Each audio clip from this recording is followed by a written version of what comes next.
Saudara, hari ini penyidik dari Bareskrim Polri memanggil anak Panji Gumilang untuk klarifikasi soal dugaan TPPU.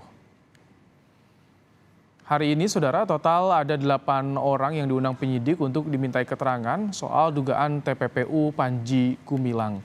8 orang yang diklarifikasi adalah pengurus Yayasan Pesantren Indonesia yang menaungi Pondok Pesantren Al Zaitun, termasuk 2 diantaranya merupakan anak kandung Panji Gumilang.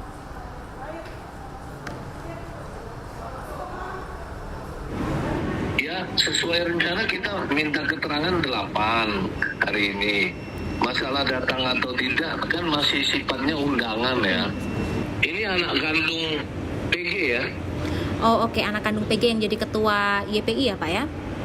Ya, kemudian kalau mau saya tambahin APU, inisial APU. Oke, inisial APU itu siapa Pak? Jabatannya sekretaris. Oke, sekretaris. Nah, Anak kandung juga. anak kandung juga. Nah, Ya, menurut rencana, penyidik mengundang atau memanggil 8 saksi untuk dimintai keterangan soal dugaan TPPU Panji Gumilang. 8 saksi yang diundang mereka merupakan pengurus dari Yayasan Pesantren Indonesia yang menaungi Pondok Pesantren Al Zaitun. Dua di antara dari 8 saksi yang diperiksa yakni anak Panji Gumilang yang merupakan ketua dan sekretaris Yayasan Pesantren Indonesia.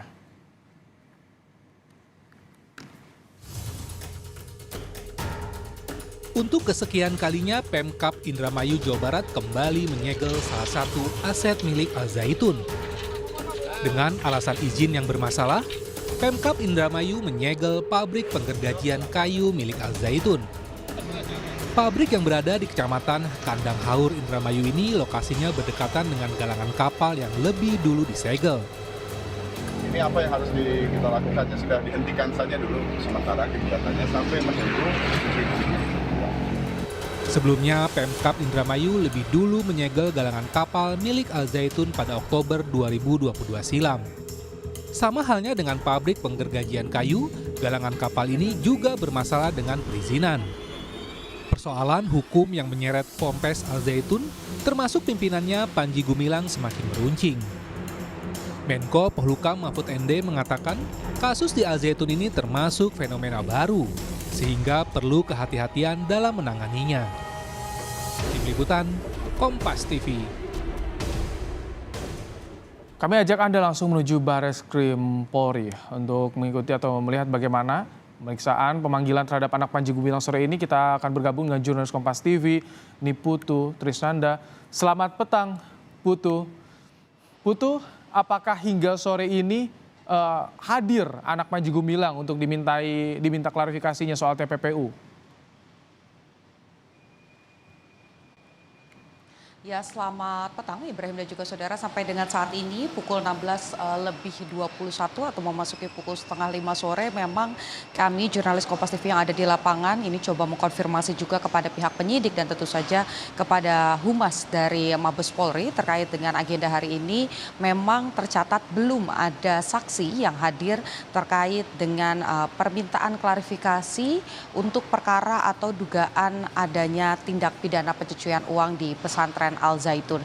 Jadi kalau berdasarkan pernyataan dari pihak kepolisian sendiri, memang rencananya ada 8 orang saksi yang akan diperiksa hari ini pada pukul 10.00 waktu Indonesia bagian Barat. Ada 8 orang saksi, di mana 2 diantaranya ini merupakan anak kandung dari pendiri Al Zaitun, yakni Panji Gumilang, yakni yang berinisial IP sebagai ketua pengurus YPI.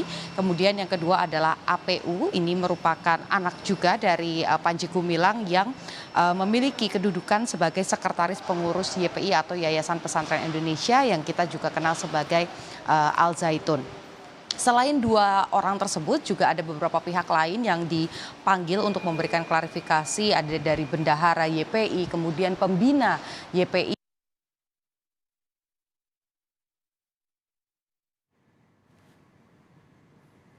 Putu. Sehingga dari penyidik Direktorat ya, Ibrahim. Ya, silakan. Tadi sempat terputus sambungan audionya. Silakan lanjutkan kembali, Putu.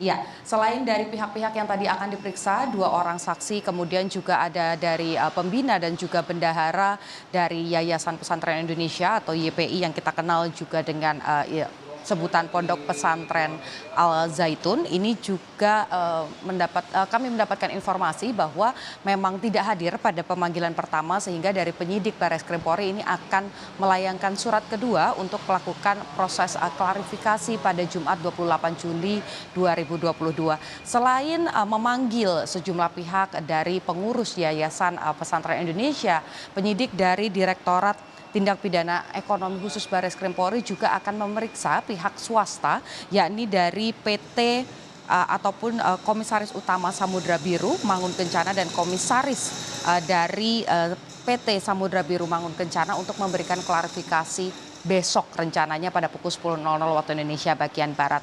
TPPU sendiri ini merupakan perkara baru atau perkara lanjutan pengembangan dari kasus pertama yang ditudingkan atau dilayangkan kepada Panji Gumilang. Kita tahu bagaimana kemudian pertama kali Panji Gumilang ini diduga telah melakukan penistaan agama, ada pemeriksaan kurang lebih 30 saksi sampai dengan hari ini. Setelah itu dari hasil penyidikan ini ditemukan dugaan-dugaan lain terkait dengan perkara atau tindak pidana yang lain, yakni operasional sekolah atau BOS, kemudian juga ada dugaan tindak pidana penggelapan dana, kemudian juga ada dugaan tindak pidana penyalahgunaan dana zakat, sehingga yang dilakukan oleh penyidik Barreskrim Polri bukan hanya untuk kasus TPPU saja, tetapi juga untuk perkara-perkara yang lain. Ini dilakukan koordinasi dengan sejumlah instansi dan lembaga terkait. Untuk zakat misalnya, ini dilakukan koordinasi dengan pihak zakat yang kemudian mengecek, kemudian ada dengan Kementerian Agama dan juga Kementerian Pendidikan dan Kebudayaan. Ibrahim. Baik, terima kasih Niputu Trisnanda untuk laporan Anda langsung dari Barreskrim Mabes Polri di Jakarta.